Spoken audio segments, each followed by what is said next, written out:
Hey guys, Cribbin Govender from the Gut Health Gurus podcast. I've got a background in food science and also a registered nutritionist here in Australia. And today I have a fascinating guest. His name is Leland Stillman. I hope I haven't butchered the name totally, but he's a medical doctor from the States and he's got a fascinating message. I've been following him on social media and YouTube and Facebook and all those outlets for a while, and his message is very compelling. He seems to be one of these guys that are kind of into the Jack Kruse version of the world and the way science works and whatnot. But look, I'm really fascinated to have a discussion with Leland about light and the microbiome as a continuation of the episode that we had with Dr. Jack Kruse. So do head back to the previous episode if you want to get the hard science on light and the microbiome. But fascinating to have Leland on the podcast today. Leland, welcome to the podcast. Thanks for having me. It's great to be here. My absolute pleasure. And Leland, what I'd like to do at the start of every podcast is to get it straight from the horse's mouth, to get the essence of who you are, what you're about, where you come from, what's your Superman origin story. And yeah, let's go from there. Who is Leland Stillman? So I'm 31. I was born in New York City, and I grew up in a very, I grew up on the Upper East Side, leading what was probably a pretty unusual childhood. It was very urban, right?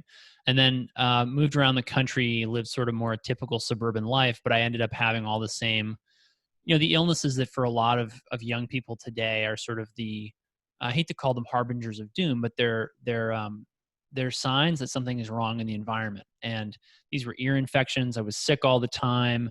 My mother said that I cried a lot as an infant and a baby. And, I grew up and I was never really that healthy. And I ended up becoming fascinated by the fact that I was not as strong, as fast as the other kids. And I ended up, my mother ended up taking us to a lot of different alternative practitioners. We saw a real smorgasbord, and I ended up gravitating towards a mentor who was a naturopath, and he told me that I should go to medical school. And I had some problems with the paradigm that I knew I was going to be taught, because it's obviously, it can lead you to do some things that I still to this day don't think are particularly, they're not ideal, right? It's not addressing the root of the problem. And so I finished medical school. I did my training in internal medicine at Maine Medical Center. And since then, I have been basically dove right into the world of alternative medicine. And it's been a very interesting journey. And basically what happened over that, I guess, 15-year journey since I started getting into health and wellness, because I started reading very early, like 15 or 16 is when I remember starting to pick up books, and not just sort of, casual reading, like actual textbooks by professors, PhDs, doctors, and stuff like that. I fell into the stuff that everybody, I think, finds right off the bat, food, diet, exercise, all this stuff. And at that time, that was really, I feel like, all that was out there. And you had to really kind of dig to find alternative perspectives. Of course, it was before we had the internet. So it was just sort of who you heard of by word of mouth or books you found, whatever. And so then in high school, I got much healthier. And then college, I basically just didn't indulge in all the sins that my friends did, which is basically how you come out of college looking better than everybody else and performing better than everybody else. And then I went to medical school, but in there I started to get problems, like medical issues that I couldn't explain and that didn't respond to diet, exercise, supplements, vitamins, whatever. And I was so puzzled by this. And I went out of my residency program, and I got a job at a wellness clinic in Florida, and we were doing all this really cool biochemistry, and we saw a lot of very sick people, and we did a lot of good. We helped a lot of people. But there were some people who I identified who I couldn't figure out why they wouldn't get better. And the way I explain it basically to people is that if the human body is like a car, there are some certain basic requirements, right? Your brake pads need to have some padding on them. Your, tires need to have some tread. Your gasoline tank needs to be full. Your engine tank or your oil tank needs to be full. And so a lot of the nutritional biochemistry and the conventional approach to medicine is basically fill up all the fluids and, make sure there's tread on the wheels and all this other stuff, make sure everything's balanced. But what's interesting is that after that point, the analogy in my mind begins to break down because we're so much more complicated than cars. And what I saw in these young people who were not getting better or who kind of hit a wall with their success with diet is that they were all young, very tech addicted people who lived in indoor, what I now call blue lit microwave life. And I was fascinated to see some people come into that clinic who, and to this day, I mean, I keep accumulating these stories. And my experience and my social interactions continue to confirm what I found then, which was basically that older people who grew up in a non-technologically sophisticated, in relative terms, world were able to basically do with the nutrients and the hormones that you gave them when you replaced them what they needed to do, and they would get radically better. But sometimes it didn't matter what young people who were living the blue lit microwave life did, they would just keep getting sicker. And to this day, I keep in touch with, people ended up reaching out to me after I left that clinic who, because I dove into the work of Jack Kruse, who basically, what he was saying was, it really doesn't matter what you're putting in the tank if the pieces don't fit together and you don't have harmony. And Jack likes to say that because he likes, I mean, if you've ever met Jack, he's just like a verbal pugilist. He just loves basically controversy. He loves to kick up, dust. He loves to he just thrives on it. It's entertaining. Sometimes I fear it may be counterproductive, but we love Jack for who he is. And so anyway, I dove into this paradigm, and it required a whole other level of information. And if people want to know kind of the how big this iceberg of reading was, they can go to my website, polarbear.fitness. And about 3/4 of the way down the page, there's a big photo of all these books and papers and blog posts. And that was what I ended up reading in preparation for making what is now my online course, polarbear.fitness, which I launched last week. And basically, one of the most enduring things that Jack told me is he said, live like a polar bear. And I thought that that was the strangest thing that anyone had ever told me in diet and lifestyle, right? I mean, it's a bizarre thing to say, but I went out and I read about polar bear physiology and how it changes across the seasons. And I was dumbfounded to learn that polar bears gain hundreds of pounds of weight and develop insulin resistance, which is basically, diabetes or pre-diabetes. And then they hibernate through the Arctic winter. And this is true of all bears in high latitudes. And then they hibernate and they reverse diabetes and they lose hundreds of pounds of weight in the winter. And when you look at bear physiology, they're one of our closest cousins on the earth. There's only 3 basically groups of animals that are omnivorous mammals, and they are pigs, bears, and humans. And so there's a lot that we have. I shouldn't say humans, pigs, bears, and monkeys or hominids or primates or whatever. Mm-hmm. So there's a lot of similarity in our biology. And what's interesting about comparing humans to bears is that many bears live solely at high latitudes, and polar bears live at the highest latitude, the furthest away from the equator. And so they're a really amazing example of how life with our basic, metabolic machinery can thrive in an extreme environment. Because you have to understand that it's, Alaska and the Arctic is basically as temperate as the rest of the Northern Hemisphere, or I guess much of the Northern Hemisphere during the summer. But then it's like places like, the rest of the world doesn't get anywhere near as cold, even during their darkest winter.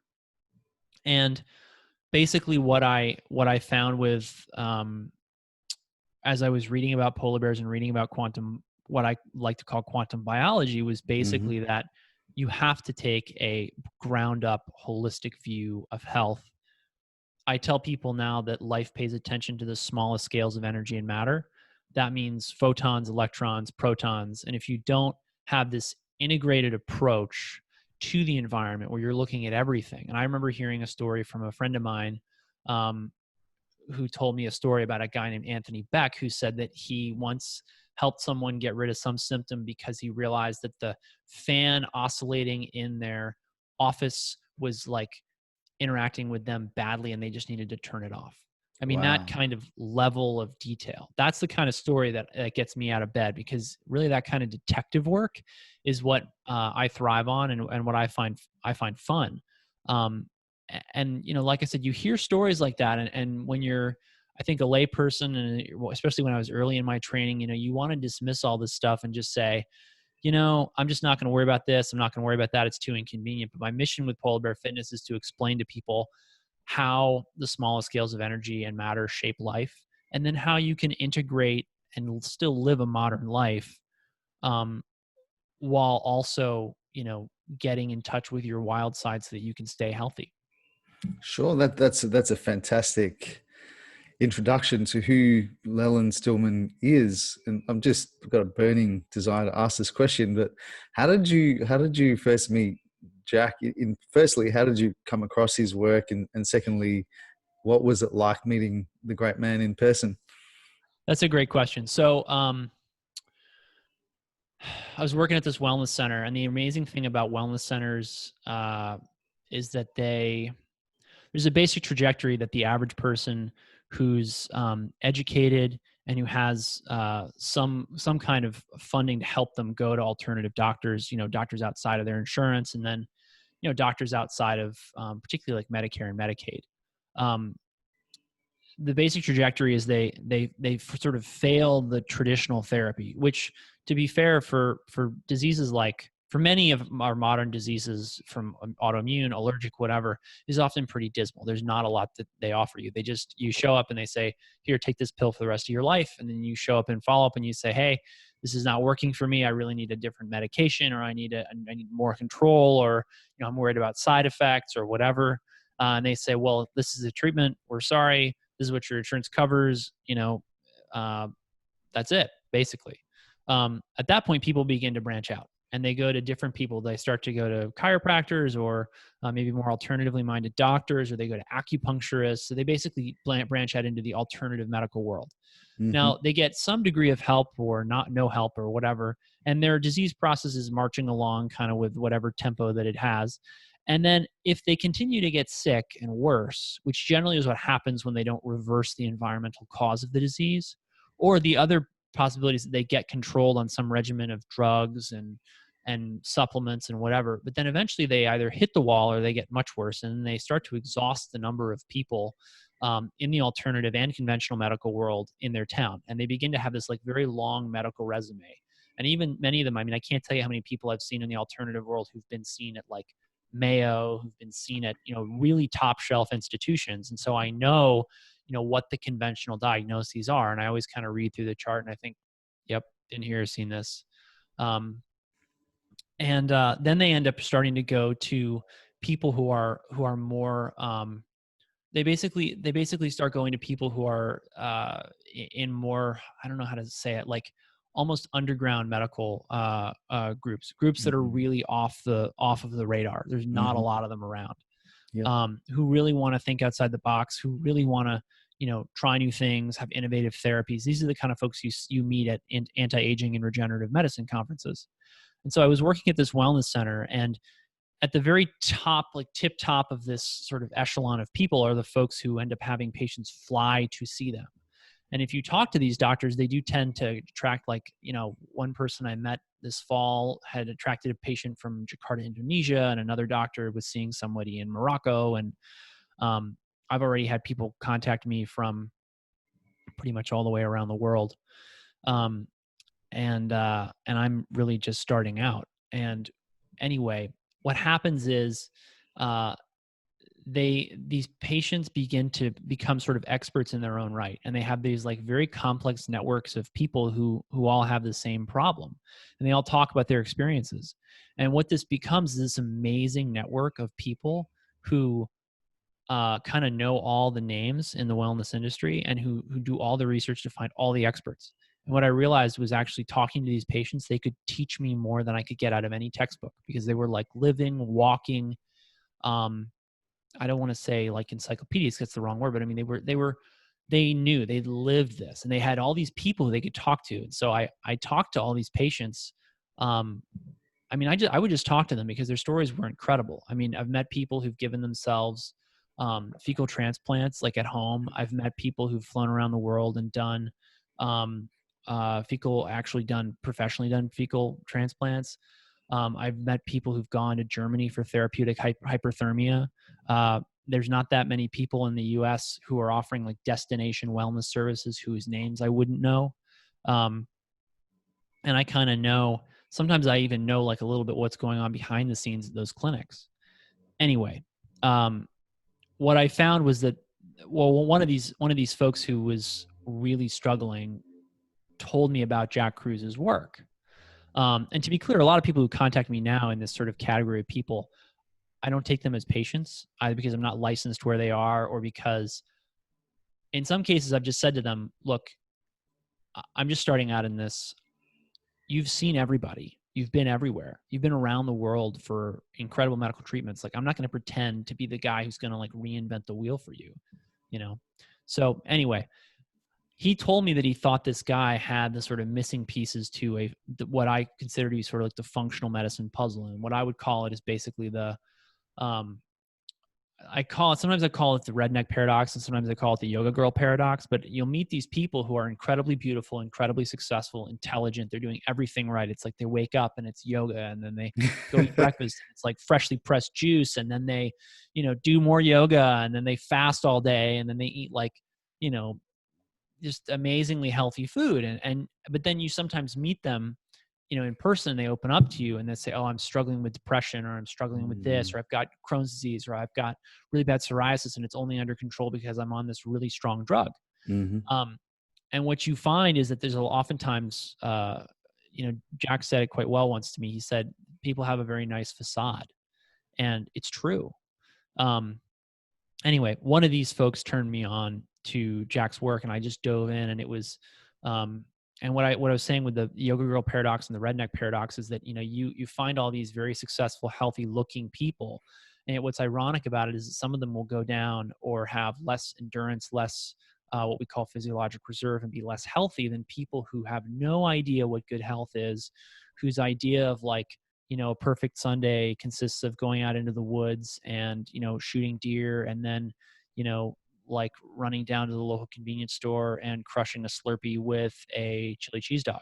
And I always kind of, in the back of my head, when I saw people living that way, I always thought like, how can they do that? I mean, if I ate that way every day, I would not be able to function. I wouldn't be able to get out of bed. I'd want to just fast for like a day and a half to just get that stuff out of my system. And so anyway, Jack kind of basically put it together. And then I looked back in the literature and I found all of these papers talking about how the sun reduces all-cause mortality. It treats diseases. And I shouldn't say treats because I'm afraid of the powers that be. But there are many studies documenting that sunlight and light in particular can have powerful effects on metabolism, diseases like type 2 diabetes, obesity.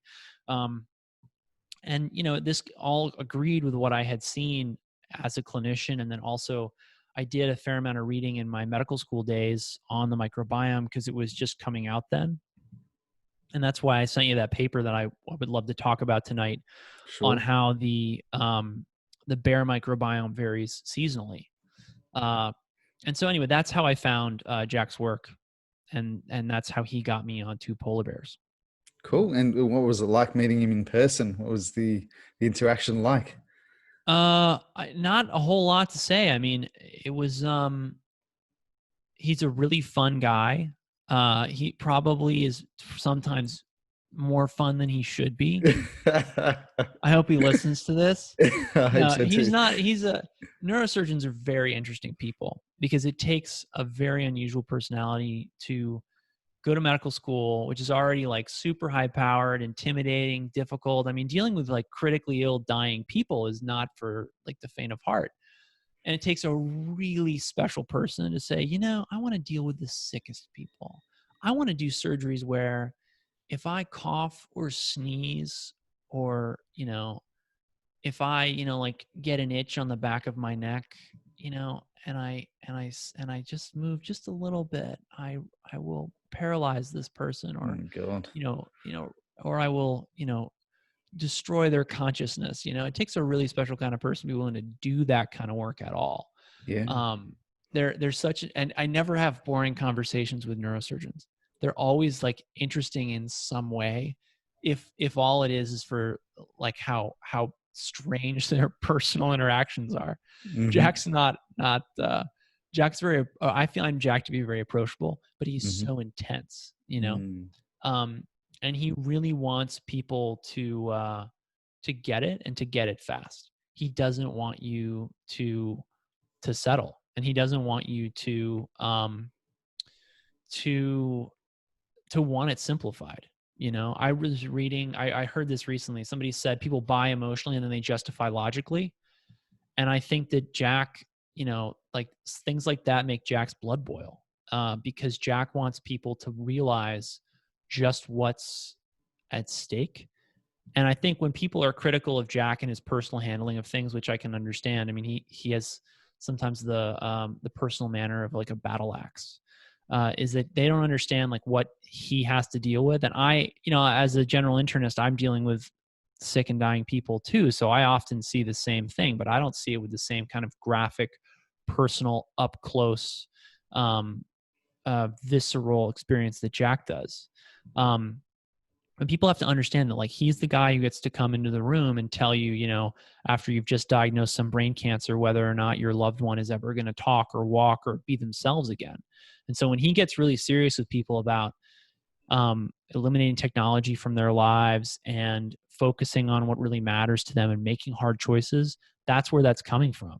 And I totally get that. And that totally comes across when you're talking to him in person, because he's, and I can't obviously say that I agree with everything he's ever said to everybody, right? But I mean, he's pushing people to really get serious about what matters to them. And it's funny because I was reading today the work of Henry David Thoreau, and he said some really powerful things about people and what they are basically, how to basically think about health and wellness. And he said that the price of anything is the amount of life you exchange for it. Wow. And what people don't get is that, technology entails some kind of risk. And you really need to take the time to actually understand what it is, because it gives you unprecedented convenience, but that convenience can come at a cost that you really don't realize you're not actually willing to pay. So yeah, that in a nutshell was basically the experience of meeting Jack. Well, thank you for sharing that. It's an amazing insight coming from someone with a medical background as well, to put things in context of what Jack has to deal with. So really appreciate that. Really appreciate you for sharing that. And one thing I find really interesting about technology, coming back to your point on these people who are sick and they're trying to find avenues to deal with their illnesses. So they get to a point where they're joining communities online or through Facebook. Yeah. But isn't it interesting that technology has facilitated that, through Facebook, or initially would have started through some form of blogs where people join and share information. But technology has also facilitated people increasing communities, also sharing knowledge, increasing the knowledge on certain fields, these online tribes forming, whether it was paleo or whether it's a mitochondriac or black swan mitochondriac. And there's all these little root cause. The other one was the root cause protocol. So there's all these little communities forming, but that's due to technology. But I agree with you, it comes with a price as well, a double-edged. Right. And it's having the understanding of what technology can do from a beneficial point of view, but also understanding the negative impacts of technology and then making informed decisions based on that, and also having cognition that it's going to come with a price as well. Exactly. And so what's funny about this, right, is that the person who turned me on to Jack Kruse's work, for starters, was one of the most blue lit, microwaved people I have ever met. And I, by contrast, I still use and rely on a lot of technology. I spent way more of my day to day on my computer than I want to admit. But I remember just how much technology this person used, and I was impressed by it. And as I got deeper and deeper into Jack's work, it really explained that paradox to me. And what I realized was I would never have found Jack if it hadn't been for technology. And the way I look at technology now is actually it makes me think about the immune system, because humanity is sort of like in some respects well, I guess actually to bring this back to the gut, many people are now saying that we are a supraorganism, which means that we are an organism consisting of many different organisms, because we know that when you raise mice without any kind of germs, they're weaker, they're more likely to get certain diseases. Basically, the warp and woof of what we are is just as much the microbes that we're carrying around, which can also include parasites, which is why many people actually go out, and I shouldn't say many, some people have gone to the third world to purposely infect themselves with parasites in order to get Yeah. rid of autoimmune and particularly GI issues. Yeah. So, the way I look at it now is like just as we are a superorganism, each one of us, the human race has this sort of superorganism like quality.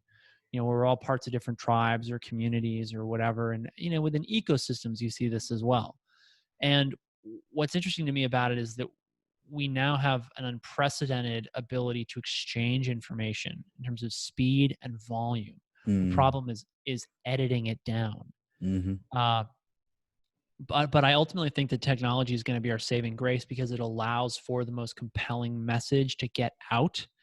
And that's what's so interesting about watching sort of the social media wars go on. No matter what, no matter what horse you have in any race on the internet, right? Like we're seeing algorithms from Google changing who rises to the top of the search engine. But what's amazing about it is that it's got this organic sort of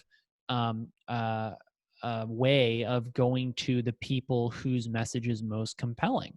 And I believe that really people are going to gravitate towards the right message. They're going to get the message, and they're going to ultimately figure out a way to use technology in a way that really fundamentally builds health and ameliorates suffering, and avoids disease and suffering. And one of the ways in which I think this is going to happen is basically that a lot of power brokers are being disintermediated now, and people are getting advice from just anyone who's got a bright idea. And the beauty of this is you can iterate it over like 6 weeks.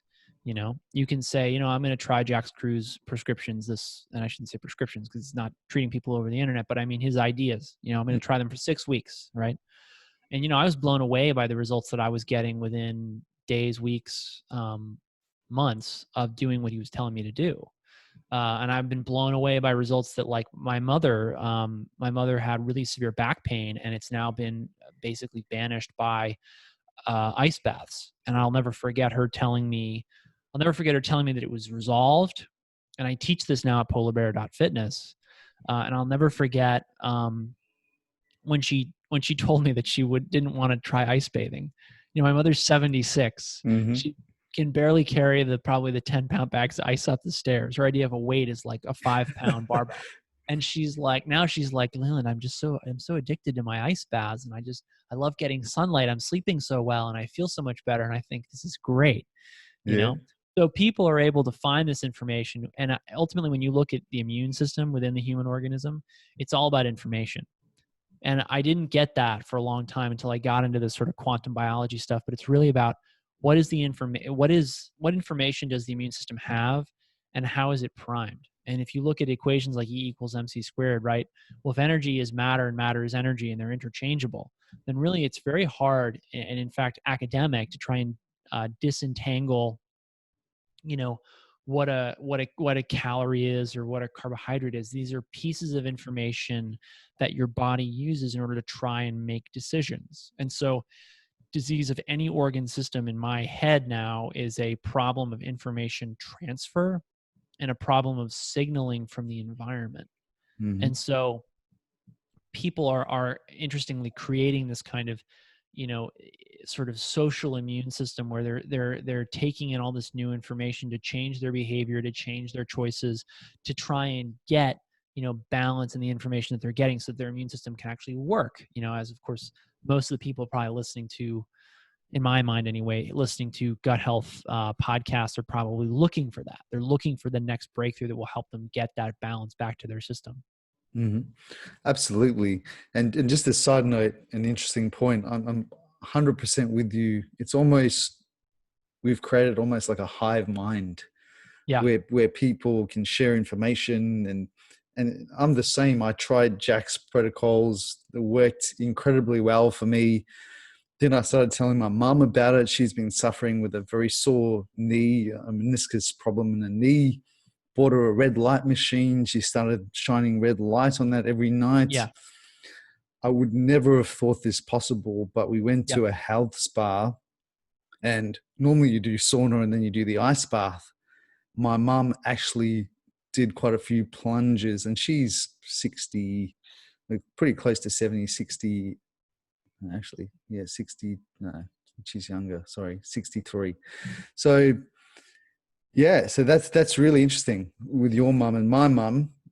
You never would have thought them to try these things, but the end of that story was that she got incredible benefits, and that knee is almost now pain-free, which she struggled with that for years. So that's a huge result. She goes out in the morning, she gets sunlight in her eyes. She's really bought into the idea because you can feel it. You feel the benefits. You feel, you try it, you feel it, it works for you, and you stick to it. It's simple as that. Exactly. And it all comes from that mind, that hive mind. Yeah, exactly. And ultimately what I think is going to happen is that there's going to become enough, so should we say enough of a consciousness about what's good for our biology? Because ultimately what people are doing is they're fooling themselves into thinking that the things that they think make them happy. And when you look at how, human neurochemistry really works, you're wired to find fulfillment in actual, in-person relationships. You can't get the same kind of emotional response through a screen that you can in person. The benefit of the screen is that it allows you to connect with people who are on the same wavelength as you, like, continents away, which is great, especially if you're in kind of like a small crew who are saying like, hey, we really need to think more deeply about how we're using technology, because I'm going to quote Thoreau again.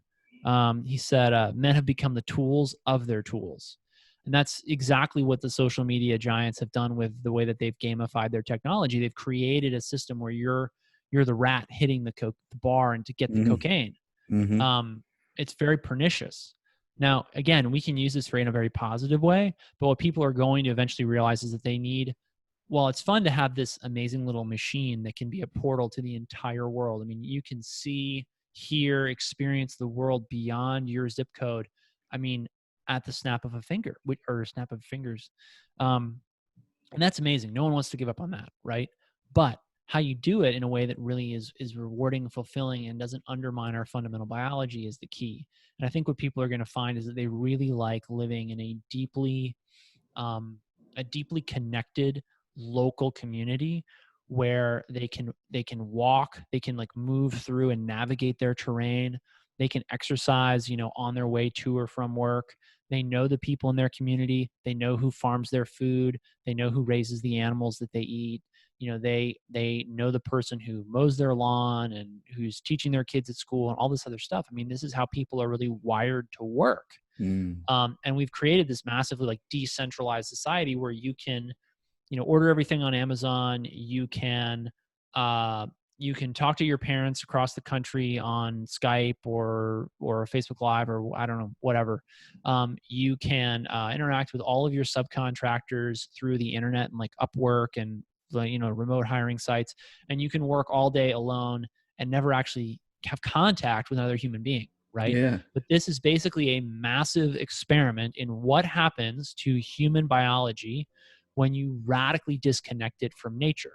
Because we know that even little things like shaking someone's hands or patting someone on the back can have an effect that's biological. And so, I'm talking a lot about probably things that people think make them feel differently, but this is actually where it gets into the biochemistry of all this and remembering the fact that your immune system is fundamentally run by neurotransmitters and hormones. Mm-hmm. And those neurotransmitters and hormones are shaped by light. They're shaped by your circadian environment. Like, for example, I remember reading these great papers that came out of Korea where they looked at melatonin in nursing or breastfeeding mothers. And they had some women watch like a really boring video before breastfeeding, and they had some women watch a funny video before breastfeeding. And it turns out that if you watch something funny before you breastfeed, your breast milk melatonin levels are higher. Wow. Yeah. So I tell people life pays attention to the small scales of energy and matter. So you really want to dial in this like lifestyle where little things like that, like you get like, maybe my wife shouldn't be watching horror movies every night before she goes to bed. Maybe this is like not good for her HPA axis and, our nursing children or whatever. Yeah. It's little things like that. But, people like me are going to take all this information. We're going to distill it down and we're going to give it to people in just a simple, like, here's the take home, and here's how to integrate this into your modern life. And we'll figure it out, and people will find solutions.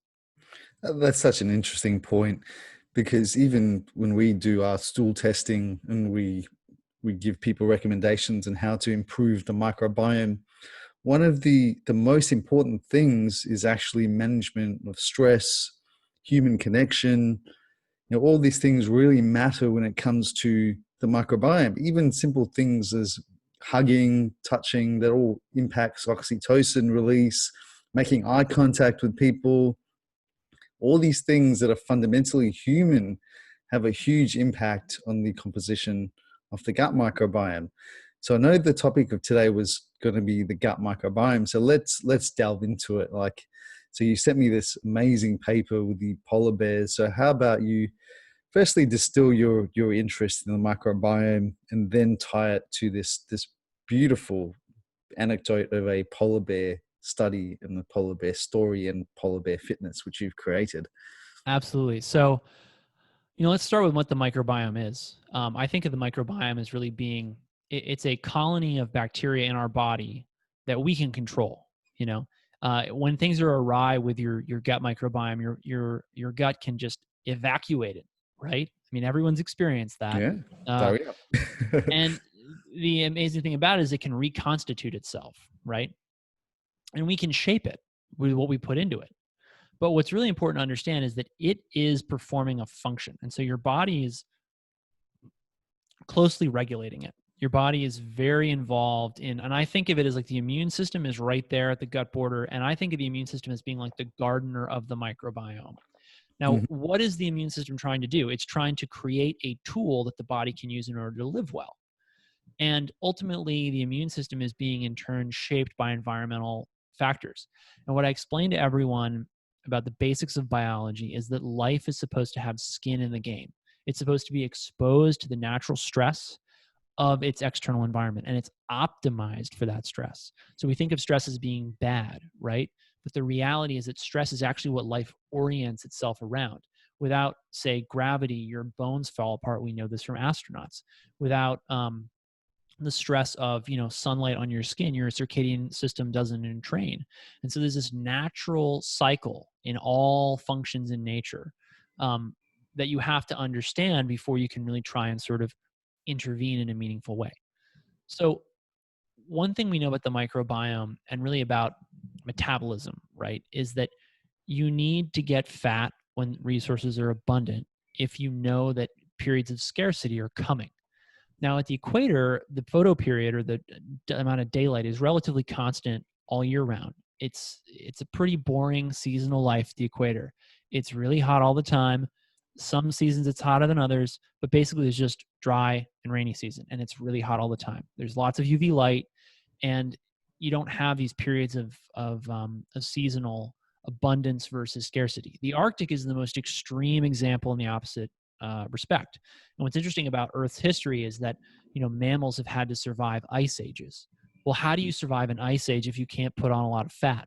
The mammals who survive these ice ages best have an enormous amount of fat. So polar bears that basically experience an ice age every winter, they put on hundreds of pounds every summer and they lose those hundreds of pounds every winter. And they need to get obese in the summer or they will starve to death in the winter. They will freeze. Well, they'll freeze/starve. What's the difference? So people need to understand that in mammals, this ability to gain weight and develop diabetes is actually a seasonal adaptation that allows us to thrive even in the coldest environments on Earth. Where this goes awry is when you take your skin out of the game and all of a sudden you're living in this artificially lit, artificially heated environment with tons of food that doesn't grow there, because Hmm. it's just a complete mismatch in what you would naturally be exposed to, right? And that's why when you go back and you look at things like the Greenland Paradox, you see that the people in Greenland had virtually no heart disease, and in fact no documented heart disease before the discoveries, before they were studied by um, Western scientists and physicians, and now they've adopted Western lifeways. And everyone says, well, it's probably because they're eating junk food. Well, yeah, but what about light? I mean, light does ultimately change these systems. Now, how does this work in the polar bear? The So, best way for sorry, come yeah. back to Greenland. So, why did, so what happened in terms of the Greenland people and their light? Was there something So with fundamental that pretty much happened? all indigenous groups in North America, um, they have adopted Western technology and Western lifeways Ah, gotcha. slowly over time. Yes. um, and with the same catastrophic health consequences as the rest of us have experienced. Right?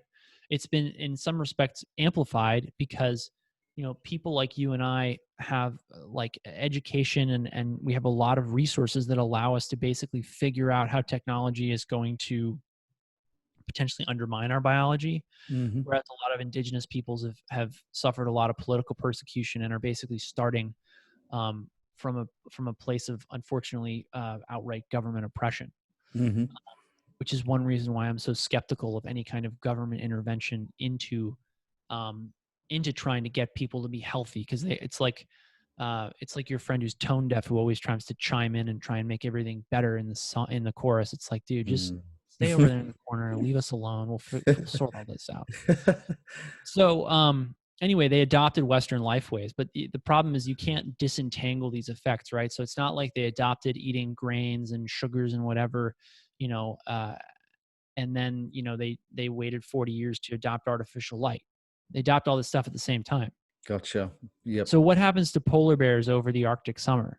Well, the definition of the Arctic Circle is the latitude above which the sun is visible for 24 hours on June 21st, which happens to be my birthday. Nice. So yeah, I know, it's very fitting. So so the Arctic Circle, that's the highest latitude. And what's interesting about the light environment at that latitude, right, is that you're constantly under sunlight. And so what is melatonin? Melatonin is the hormone of sleep, regeneration, rejuvenation. Without melatonin, you fall apart. This is why shift workers who are constantly exposed to light at night have a higher incidence of practically every single disease you could possibly want to avoid. So what happens to the polar bears over the course of the summer is they basically fall apart. That's the process of obesity and diabetes. Interestingly, things like their testosterone and their estradiol, their hormones of fertility, also drop. This is also part of the plan, because if the polar bears don't mate in the spring and early summer when they're healthiest, then the timing of the delivery of the babies is off. And polar Mm. bears have to be very careful about timing of delivery of their cubs, because if they deliver them too late, the babies don't have enough time to fatten up and then survive the next winter. And if they deliver them too early, it might be too cold and the cubs might struggle to A, find food, and B, stay warm in Mm. the Arctic, right? Hmm. So the polar bears are able to do this without going extinct by keeping their skin in the game, because they're optimized to that. And the signals they get from their light environment basically tell their bodies what to do. So what happens when you put human beings under 16 hours of very, very bright light for long periods of time? Well, their neurohormonal axes get confused. We know that many diseases today that people struggle with, chronic fatigue, fibromyalgia, um, whatever we finally determine chronic Lyme disease to be, all of these diseases, not to mention autoimmune diseases, allergies, these diseases are all linked to problems with timing and our circadian rhythms. And so, is this sort of a chicken or the egg thing, though, right? Because sometimes people will have symptoms at night that disrupt their sleep, or they will have like issues during the day that end up, altering their circadian rhythms. To me, it ends up becoming academic. the bottom line is when you live under natural light, your seasons are balanced. So you have enough melatonin running around to continue running those sort of cellular cleanup protocols and keeping your cells on track. And that's what the Arctic winter really does for polar bears. That's why I say to people that really what we're living with are the ills of an endless summer. And what you have to understand is that all of these effects cascade down through the hormones and neurotransmitters, and that changes what the immune system does. So I have this idea that really the immune system is meant to upregulate and downregulate different functions in different seasons in order to adjust to the environment. A great example of this would be the arm of the immune system that's responsible for allergies turns out to also be involved in the generation of brown fat, which is what produces heat in the winter. Who would have thought that the immune system would do that? Well, it turns out that it does. And so immunity and metabolism in the polar bear are really one and the same. And the idea of disentangling them is kind of absurd because if you think about it, the availability of carbohydrates, or I shouldn't say carbohydrates, but the availability of food and the type of pathogens that you are going to encounter, viruses, bacteria, parasites, are going to vary based on the light environment that you're in, right? So we have different illnesses that we expect in winter from the ones we expect in summer, right? Sure. Mm-hmm. And so where this all comes together with the microbiome is this. Your neuroendocrine axis, which is driven by light, is ultimately going to have a profound impact on your gut microbiome. And we see this, in fact, in the study that I showed you and that we'll post when we post this video. Sure. This was not actually done in polar bears. Believe it or not, polar bears are wicked hard to study because they live on the sea ice. And wouldn't you know it, it's just really hard to get people out there to collect polar bear poop in the winter on the sea ice. So they did this study in free-ranging brown bears, and they looked at the microbiome in their feces in the winter, the hibernation period, and then in the active period. And they found that there were significant differences in the microbiome. Now, I was not surprised to read this because I'd read years before these crazy studies they did in mice where they would take a mouse that was dying of like kwashiorkor, which is protein calorie malnutrition, basically a mouse that's starving to death. They would take that microbiome and they would put it in a mouse that wasn't starving, and they would induce starvation in that mouse. Wow. Whoa. Yeah. So it's almost like, you change this, you give a mouse that's got a good battery in its gut over here, the juice from the bad battery over here, and all of a sudden this mouse has got a bad battery. It's pretty wild stuff. Yeah. Now, we already knew that this was, we knew this clinically. I mean, this happens in humans. And the reason we know that is that occasionally we have to give humans fecal transplants because their microbiome gets totally messed up. The typical cause is from C. difficile colitis. Yeah. And there have been very interesting reports that, and we try and get it from believe it or not, it's hard to get someone to give you their stool because it's not a very fun collection process. And so typically it's a family member who lives closely with the individual who tests negative for a whole range of pathogens who you end up doing this fecal transplant with. And what we heard early on in the days of fecal transplant is that the patients who would get these transplants, if the relative they got the transplant from was fat or diabetic, they would get fat and diabetic. Yeah. And they would say, "We're really glad you fixed my, C. difficile colitis, but it would have been really great if you could have done it without making me, struggle with my weight." So you got to understand this whole gut-brain connection thing. I mean, like the levels of feedback and interrelatedness of this. The system is just amazing. Mm-hmm. And I was reading through a lot of quotes today, and I have to bring this one up. This one's from John Muir. He said, "When one tugs at a single thing in nature, you find it attached to the rest of the world." And that is so true. Absolutely. And so basically, I wasn't surprised to see this finding in brown bears. And what people need to understand is that they're focused on what they're putting into their body with regards to what effect it has on their microbiome. They're focused on microbiome diversity. They're focused on different species, blah, blah, blah. All of this, I'm sure, will lead to wonderful therapeutics, which may one day be as simple as you have X or Y disease, and we know that X or Y type of microbiome causes a remission of this disease when we transplant it. So we're going to have a bunch of donors who we pay to regularly donate their stool, and we will cure all these diseases, right? Be great, wouldn't it? Yeah. That's the kind of stuff that we could do with this that Mhm. unfortunately is not being done because there's not really any money in actually fixing these problems. Yeah. Um, Good point.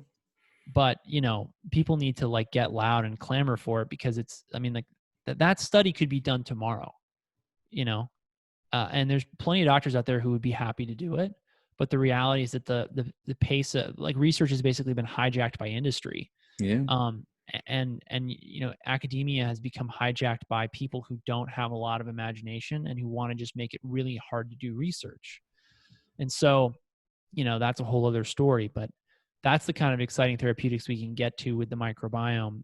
And what people need to understand about it is right now, you can change your light environment and have a radical effect on your microbiome, just as bears demonstrate every single year.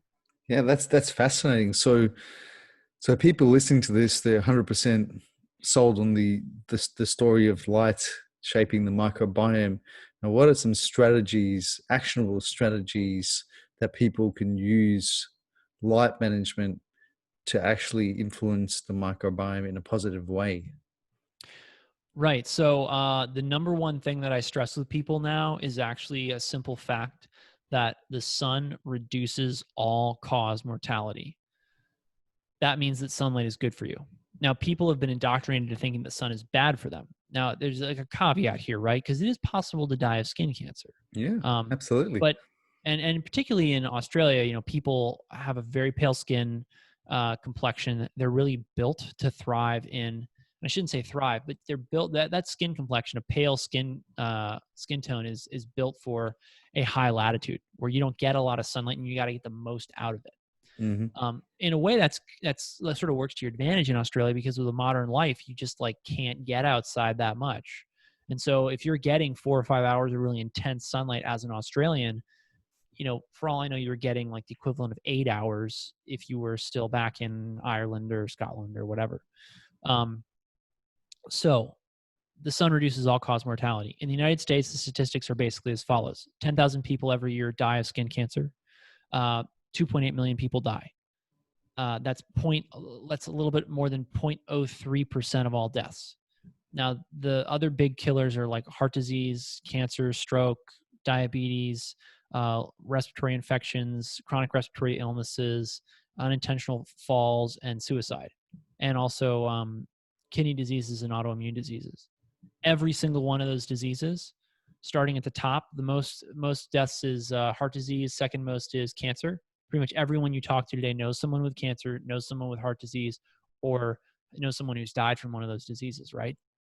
All of these diseases are linked to sunlight deficiency. The sun reduces the incidence and severity of all of these diseases. It's shown over and over and over again in the literature. So I joke with people that I intend to look like a brown paper bag when I die, because I'd rather be an ugly corpse than an early one, Yeah. And it's really that simple.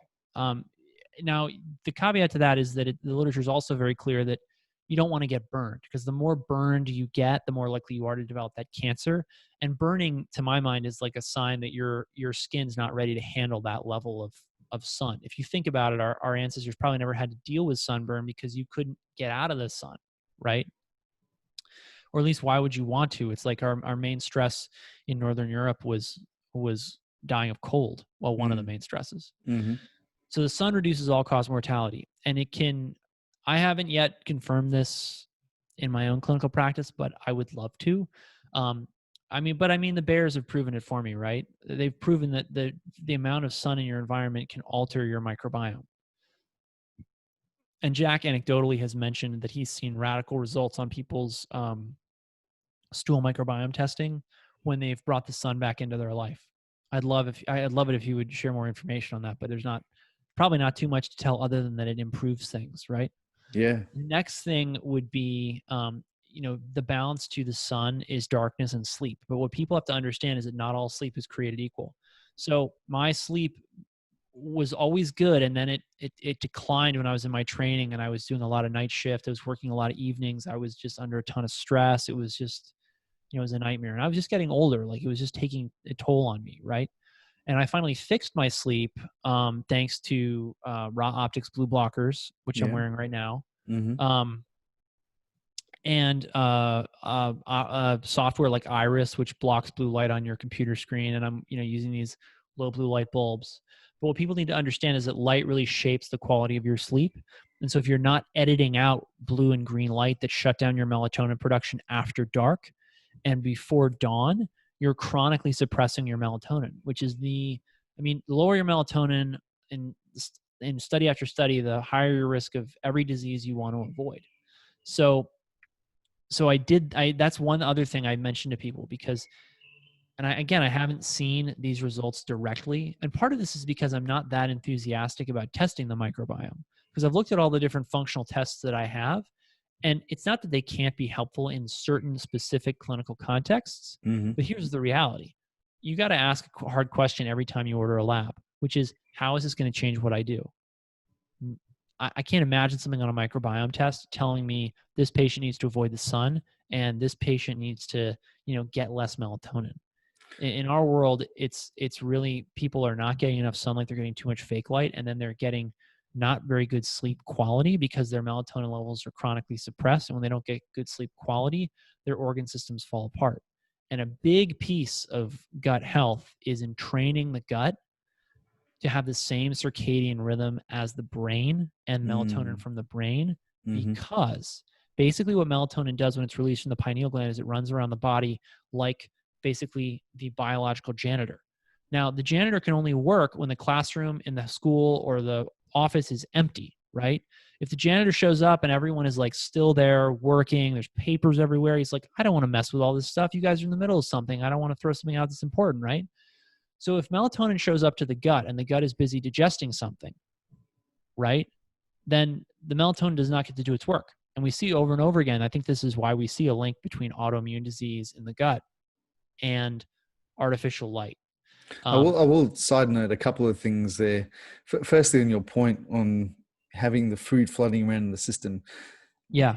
That's why I highly recommend people explore a time restricted eating protocol where you're starting to have your dinner quite early in the day and allowing sufficient time for digestion to take place. And when it's time for sleep, you've had this long period of fasting and then fasting through that sleeping process as well. So that's point one. So in terms of the microbiome and what we do know in terms of the link between sleep and gut microbiota composition, we do see an increase in a keystone species called Akkermansia and some other ones that are associated with better gut barrier function, mucin function, better Yeah. cognitive abilities, which are all linked to better sleep as well. And so what gut microbiome testing can do, so it's very limiting in terms of light management, but it can tell you, it's quite sophisticated now. With metagenomic sequencing, we can get a very high definition picture of the gut. We can also tell you at a species level of the different bugs that are in there, but we can also see gut metabolites, things like short chain fatty acids or tryptophan, very key molecules that are key to a healthy individual. So from that point of view, I think it's still very useful, especially with the rapid advancements and the lower costs that are now available to consumers. That's excellent. It's something that I haven't been up on recently because there's been so much, basically, at least for me, going on with light and how to really optimize my patients, help patients with light and cold. I knew all that was coming, you know, when I was looking into this literature a long time ago, and I was looking into it when there was like basically no direct to consumer or no real consumer testing. It was back in 2013, 2012, and they were just playing around with, you know, shotgun sequencing like the whole Mm-hmm. microbiome, and it was really cool stuff back then. Mm-hmm. But again, what's interesting is I'd love to hear your thoughts on sort of what supplements you see people using to radically reshape their microbiome. Yeah, absolutely. From that point of view, once you've got a picture of what's going on in the gut and the species that are present, then you can use very precision targeted prebiotics. So not to say that you're going to supplement, but a lot of these prebiotic compounds are found in whole foods. You know, Right. a perfect example would be like a raw cacao, which has got all these polyphenols that can feed akkermansia. Or you've got things like blueberries, again, polyphenol rich. You've got acacia fiber or FOS, which is another very targeted prebiotic that's found in beans and legumes and things like that. So we can then give people very actionable dietary advice to target increasing certain species of bacteria, but then also reducing species that are associated with inflammation, things like Bilophila or Deosulfur vibrio or protobacteria generally, which are high in lipopolysaccharides, which can cause inflammation if you have a leaky gut. So Yeah. this is where the science is at the moment, and it's rapidly advancing. Excellent. Yeah. So one key point as well that's missing, I think, in dietary advice substantially throughout the world is and Jack talks about this so brilliantly, the impact of the light energy that's stored in the food. So, you know, because of the advent of importing food from across the world, like these days you go to a supermarket shelf and most products are imported from somewhere, even fresh fruits and vegetables who might be coming from Peru or from Mexico, or because now seasonality is pretty much a moot point because you can import and you can use various methods of preservation, ethylene oxide or modified atmosphere to make fruits look Right. fresh. Right. So they look fresh, but they're coming from halfway across the world and they could be a year old by the time you eat it. So but that light energy is still stored in the food product, which could potentially be confusing the body. Because you mentioned brilliantly earlier, it's information, isn't it? Yeah. And, one of the things that really just blew my mind when Jack pointed it out was simply the fact that pretty much every biochemical reaction in nature has some component. I mean, I guess what I'll say is all these reactions that we talk about in metabolism, they all have light as a component. Because what happens when an electron falls from one level to another? It emits a photon. What happens when your mitochondria uncouple and use an uncoupling protein to move a proton or photon? Sorry, proton. It Mm-hmm. emits infrared light, Mm-hmm. and so we've all been focused on this biochemistry story because it's what we were able to. I mean, if you think about it, the work that guys like Pasteur did way back in the day and Joseph Lister, what they were able to figure out was just incredible, just using microscopes, right? Mm. But then getting all the way down to the level of photons, protons, electrons has taken so much work Yeah. and been really an amazing challenge for biology, because studying that in wet, you know, wet, moody, living systems. I mean, how do you do that, right? And so something that for people to understand and think about is, wait a minute, if you're digesting food in your gut, and if all these biochemical reactions involve some emission of light, then a component of what we're eating is not just the raw, I moved this chemical bond over here, transformed it into this chemical energy over there with this amount of ATP or whatever, but how much light was actually emitted by the microbiome into the body. Mm. And that's why I used the analogy earlier of a battery, because it seems like the microbiome is having this really profound effect on cell metabolism and physiology that is just, I mean, astounding. And I think if you told Absolutely. people that stool transplants could take somebody from being thin to fat before they had done it, let alone in mice from normal healthy weight to starvation, despite adequate calories, they would have said that was total nonsense, total insanity. Totally. And yet we've done it, Yeah. right? And so it's very exciting to think about in terms of therapeutics. And it's another thing where or I think that people modifying their light environment and using light therapeutically, like I wonder what we'll be able to do with photobiomodulation and red light therapy for GI illnesses. I haven't Yeah, seen anyone studying that, but it's a very exciting opportunity. absolutely. And the other thing I should point out as well, there's even studies suggesting you can take fecal matter from a depressed person and put it into someone that's not depressed and elicit depression. So there's also this mental health impact as well. Right. So the gut microbiome is fascinating because it's this huge metabolic organ, essentially, of trillions of microbes. And I think where the science is headed, I mean, if you look at just the general population, they're just getting their head around the microbiome. But I think where the science is really headed in the future, which will shed a lot more light, is the advancement of knowledge in the quantum biology space, because there's this whole big gaping lack of information and understanding when it comes to the quantum realm. And I think the microbiome is a huge part of that story. And I think that'll only unfold as more research is done. And I don't know how long it's going to take, but it'll be fascinating to see what comes out of it.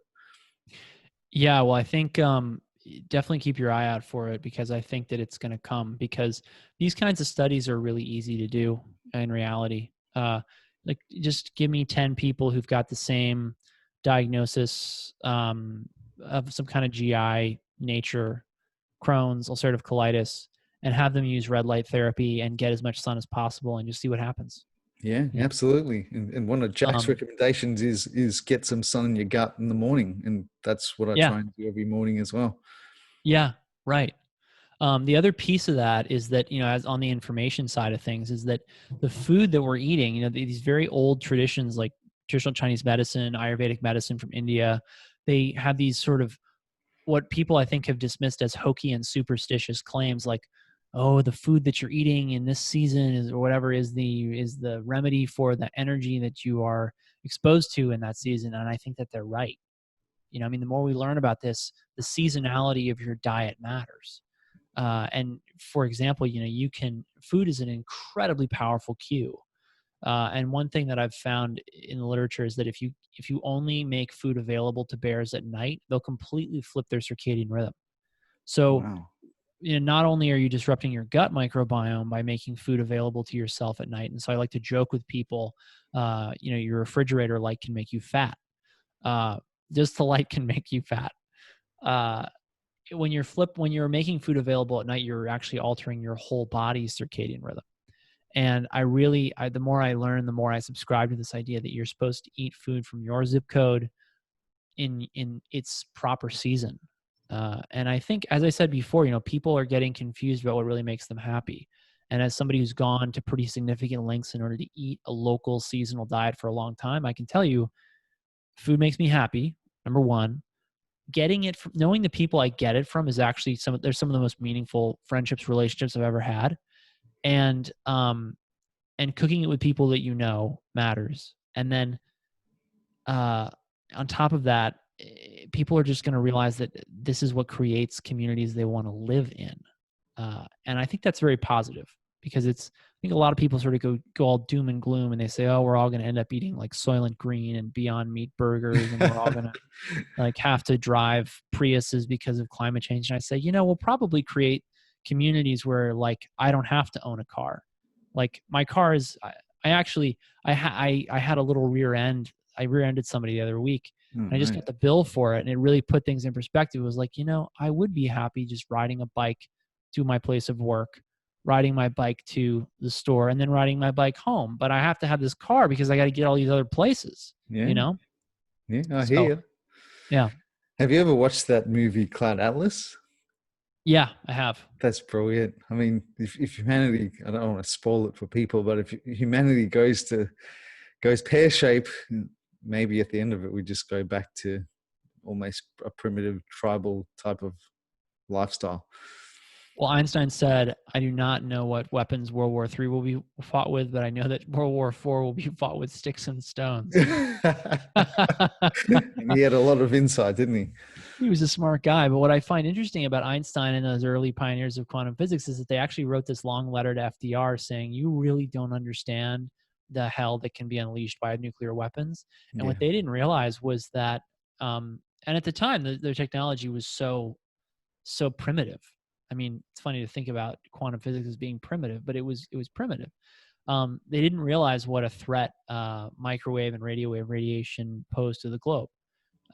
Because, and there's a lot of reports on it impacting wildlife. I'm very concerned about the effects it's having on, say, monarch butterfly populations that have taken a dive unexpectedly. And I don't like to go in for environmental alarmism, because I've found over the past, and I care deeply about the environment. I always have. I majored in environmental health, but I've found that sometimes people are actually turning the environment into a cash cow to make a lot of money off donations. Yeah. But the simple reality is that there's a lot of literature out there indicating that microwave and radio wave radiation can have a significantly negative impact, not just on our biology, but on biology around us. And to take that back to the visible light spectrum, right? Blue light in the environment has major effects on wildlife and insect populations. And so one of the sort of silver linings about how bad technology can be for humans is that it gives us a much better reason than we've ever had to limit the technology we use for the safety of our ecosystems as well. So Yeah. I do think we're going to live a very integrated life with our ecosystems in the future, because we're going to realize that's what makes us happy as well as healthy. Yeah, absolutely. And case in point, if you knock out the bees, then you're knocking out a huge chunk of our food as well. So very, very Yeah, important. although again, like, that's something that I don't know what to think about, because I hear about people having a lot of colony collapse disorder, but then I also hear about like the honey yield going up in certain places, and I just think, who am I supposed to believe anymore? It's Like, confusing. which of this news is fake? And I just don't know what to believe any longer. My understanding is that bees play a very important part of the crop Oh, cycle. they're critical. They're critical, but I critical. don't know who to trust. Like, somebody over here is telling me that they're all about to die, and somebody else over here is like, yeah, but we're having higher honey yields. And I'm like, well, if there's more honey, then how can there be fewer bees? Yeah. But I don't want to discount I mean, in the end, I actually think a lot of this, people like get really upset with one another about it. They want to fight about it. I think that the fighting is being instigated by people who are making a lot of money off of the fighting. Yeah. And I think that when you look at it, we all agree we want to live in a nice, happy, healthy environment. And generally speaking, when people are degrading the environment, they're doing so because some authority has set up a very bad power structure where they make money, or really often have no choice at all in how they're making their money. Like, case in point would be something that has a very significant effect on our gut health, which is the American agricultural system. The only reason that we're currently engaged in the big agribusiness model of agriculture is that the government props it up. And the government props it up because it has control. And these corporations see that they can buy the government. Now, if the government had no control over agriculture, if people were just free, and they weren't getting subsidies and they didn't have all these regulations, or at least if regulations were done on a local scale where they could be controlled by very small groups of people in their local communities, then you would see, you wouldn't be seeing mega corporations like Monsanto that treat people like I shouldn't say Monsanto. I should probably just say like big agribusiness, but you would see, maybe you can edit that out later. Yeah. But you would see people,